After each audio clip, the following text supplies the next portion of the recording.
Hola, ¿cómo andan? Bueno, vamos a iniciar esta clase de evaluación de proyectos de la materia de la licenciatura en Tecnología de los Alimentos, de la materia justamente evaluación de proyectos, y nos vamos a referir específicamente a tamaño y localización. Bien, para ello nos vamos a valer de una presentación PowerPoint, que ya la vamos a cargar. Y vamos a ir haciendo una recorrida por los distintos puntos del tamaño y la localización. Como bien les decía, en realidad estamos dentro de lo que sería la formulación. Nosotros tenemos tres fases: la formulación, la evaluación y el financiamiento. En la formulación relevamos datos, relevamos información para proyectar el flujo de fondos relevante.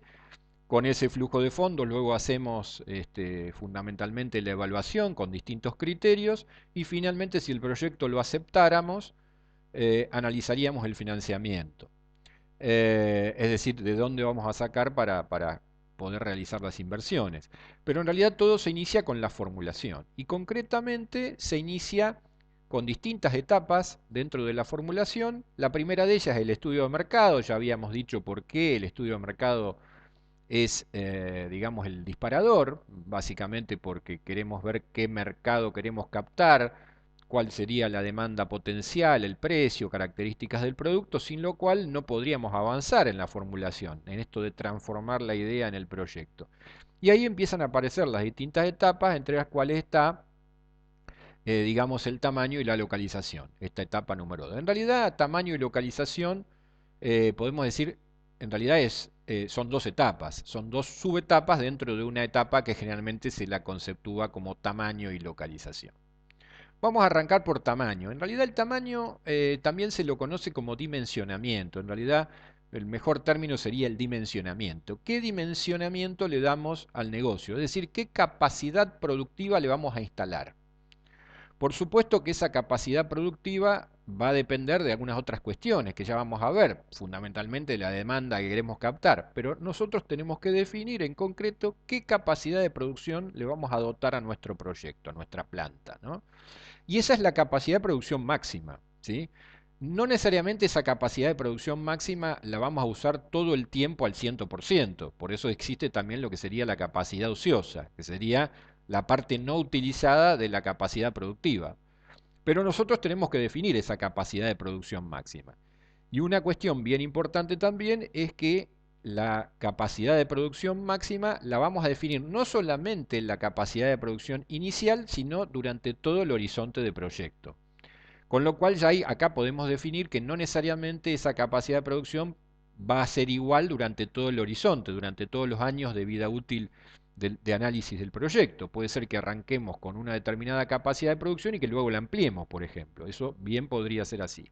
O sea que también esa es una decisión, si el tamaño va a ser único o va a ser un tamaño que se va a ir moviendo en función de algunas otras cuestiones. Una manera de plantear ese tamaño, de definirlo, de describirlo, es o en función de los recursos o en función de los productos, ¿sí? Cuando lo definimos en función de los recursos, por ejemplo, podemos decir, esta es una planta capaz de procesar 50.000 litros de leche por mes, ¿sí? Esa sería plantear en función de los recursos. Pero otra manera de decir casi lo mismo sería una planta capaz de producir 4.800 kilos de queso por mes.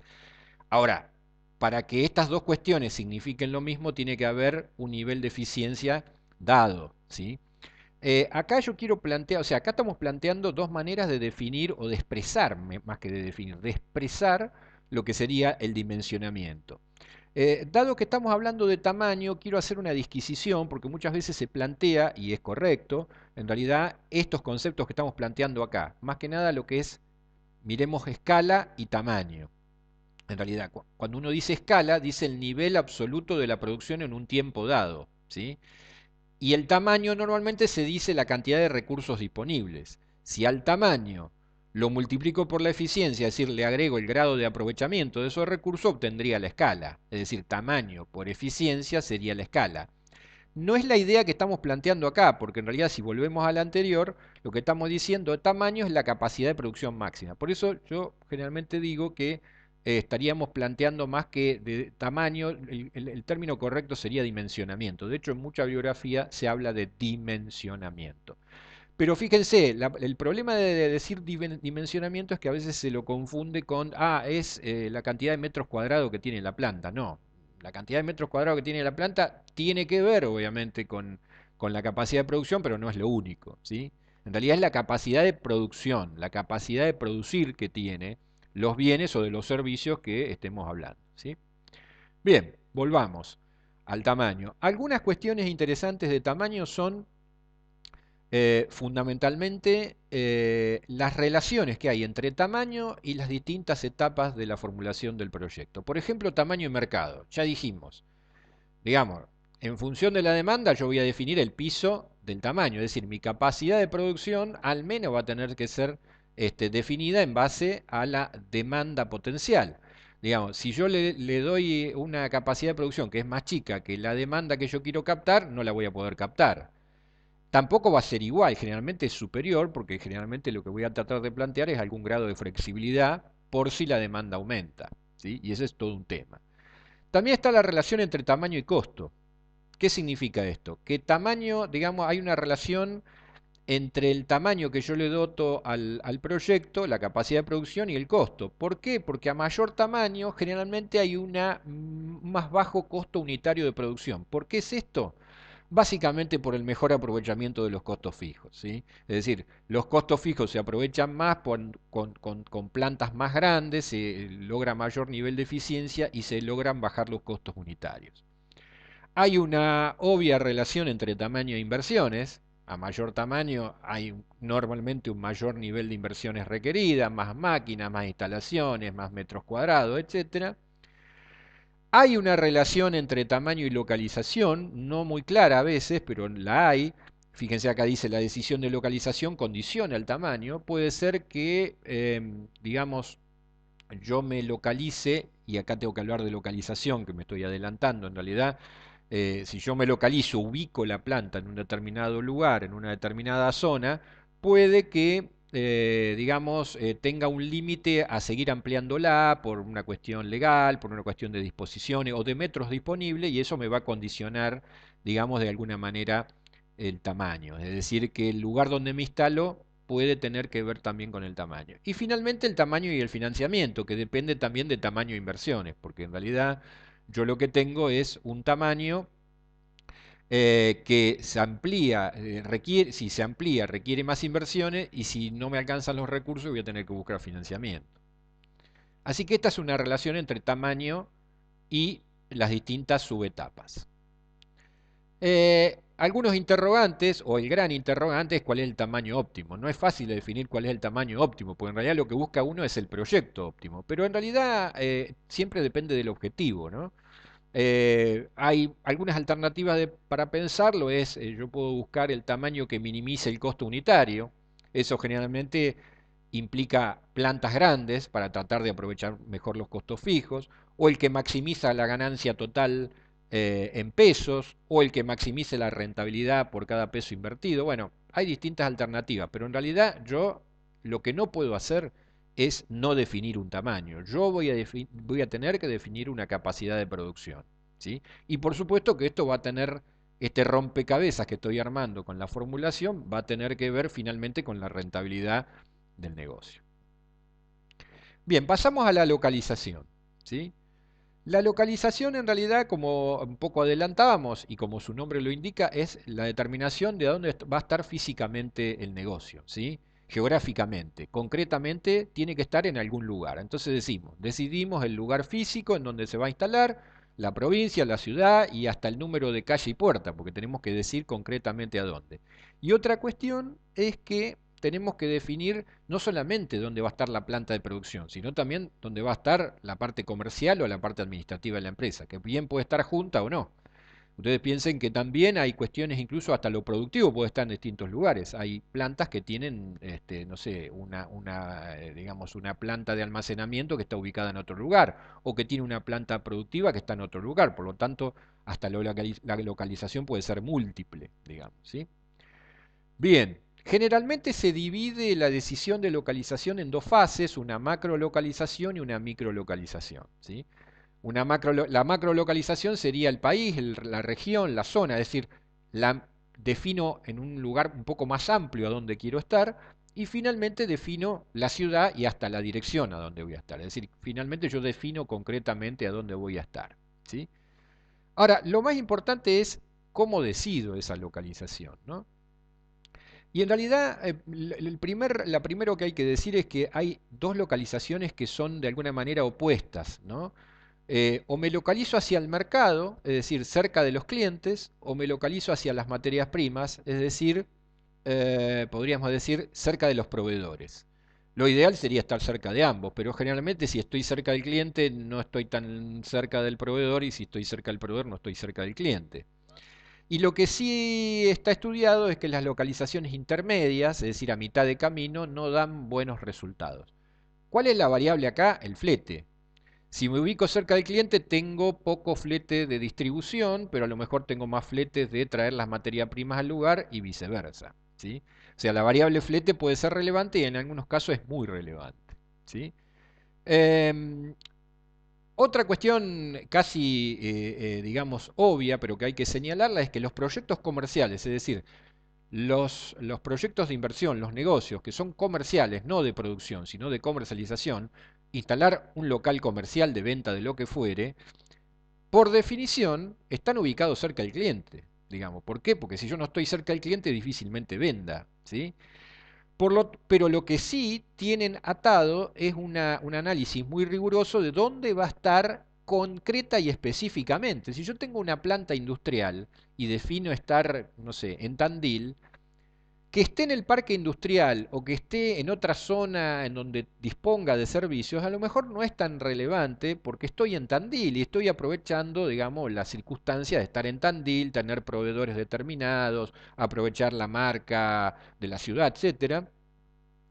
Y no es tan relevante que esté en un lugar o en otro, pero cuando yo tengo un local comercial, en donde es importante estar cerca del cliente, la ubicación concreta del punto de venta es un tema que ahora lo vamos a abordar rápidamente más adelante. Otra cuestión es que hay métodos para analizar la localización y definirla, algunos son cuantitativos y otros son cualitativos. ¿Qué significa? Algunos tienen en cuenta algunos factores que se pueden ponderar con números y otros son métodos un poco más cualitativos. Vamos a hacer un ejemplo acá que les presento, un ejemplo en realidad en donde hay tres ubicaciones alternativas de una planta, en General Rodríguez, en Gualeguaychú y en Pacheco, dice acá en General Pacheco, y en donde esas tres alternativas están queriendo ser evaluadas. Entonces, fíjense los factores que se están teniendo en cuenta, y esto viene a cuento de que otros factores, aparte del flete, se pueden tener en cuenta. Medios de transporte, disponibilidad de la mano de obra, eh, en cantidad y en calidad, diría yo, cercanía de la fuente de abastecimiento, bueno, estar cerca del proveedor, cercanía del mercado, estos son los que hoy ya habíamos mencionado, el valor y disponibilidad de los terrenos, que pueden ser más caros o más baratos en un lugar o en otro, la disponibilidad de energía eléctrica en cantidad, calidad y a qué costo, la existencia de alguna otra infraestructura, que bien puede ser, por ejemplo, el tratamiento de efluentes, comunicación, disponibilidad de parques industriales y consideraciones legales. Y yo le agregaría lo tributario, ¿no? Porque muchas veces también ubicarme en un lugar o en otro puede tener alguna consecuencia a nivel impositivo, ser más barato o más caro, o incluso obtener subsidios en un lugar y en otro no. Entonces fíjense cómo funciona, esto es sencillo, en realidad lo que hicieron acá es una lista de factores, a esos factores le dieron un grado de importancia, el 1 es menos importante, el 5 es el más importante, y luego a cada localización, por ejemplo la alternativa 1 que es General Rodríguez, se calificó el factor, por ejemplo si yo estoy acá en disponibilidad de energía eléctrica, General Rodríguez es 4 puntos sobre 5, digamos, Y luego lo que hacen básicamente es multiplicar el factor de ponderación por la calificación que se le dio a esa alternativa y se obtiene un total, en ese caso 20 puntos, finalmente se hace lo mismo con todos los factores y se obtiene un total. Estos totales son los que están acá abajo. Por lo tanto, una vez que obtuve el total de cada alternativa, la que obtenga más puntos es la mejor en función de estos factores que han sido analizados, ¿sí? Esta es una manera, digamos, de estandarizar el análisis, tener en cuenta un montón de alternativas, digamos, un montón de factores dentro de las alternativas y ver cuál es mejor. Es una orientación, no es definitiva, pero es una orientación. Y ya no solamente estamos teniendo en cuenta digamos, estar cerca del cliente o cerca del proveedor, sino que estamos viendo algunos otros factores adicionalmente. Para ir terminando, yo les había comentado recién el tema de los puntos de venta cuando es una localización comercial. Hay tres tipos en general de puntos de venta en función de dónde lo localizo. Están los negocios de proximidad o de cercanía, es decir, aquel negocio típico de barrio, ese almacén de barrio, por ejemplo, que lo que busca es estar cerca de una determinada cantidad de clientes, es decir, es un negocio que se abastece de los clientes de la cercanía, del barrio, básicamente, ¿sí? Explota la proximidad. Luego están los negocios de tráfico o flujo, que ahí están planteados, que son negocios en realidad que explotan la circulación que hay en la zona por algún otro motivo. Por ejemplo, los que están en una avenida y en realidad la gente circula por la avenida no porque viene a mi negocio, sino porque circula, por la facilidad de circulación, por la rapidez. Y entonces yo aprovecho, me ubico en ese lugar y aprovecho esa circulación. Eso es un negocio de tráfico. Y después están finalmente los negocios de atracción, que serían aquellos negocios que en realidad no se logran abastecer con los clientes de la cercanía, tampoco tienen algún tráfico que los ayude, y entonces, ¿qué es lo que hacen? Tratan de atraer gentes, pero obviamente la atraen con alguna acción, con alguna promoción, o sea, tienen que lo que se llama comprar de alguna manera, digamos, el desplazamiento del cliente, ¿sí? Entonces, son tres tipos de decisiones, digamos, o tres tipos de punto de venta en cuanto a la ubicación, a la localización, bien distintos. Yo tengo que tener claro qué tipo de negocio quiero ser, porque hay muchas acciones comerciales que tienen que ver con esto. Bueno, con esto vamos terminando, en realidad. La idea era hacer una recorrida rápida, digamos, por lo que serían, digamos, los puntos de tanto del tamaño como de la localización. Así que, bueno, quedo a disposición de ustedes y, bueno, de alguna manera pudimos hacer una recorrida por estos puntos de esta importante etapa del tamaño y la localización de proyectos de inversión. Bueno, hasta el próximo encuentro. Espero que les haya servido.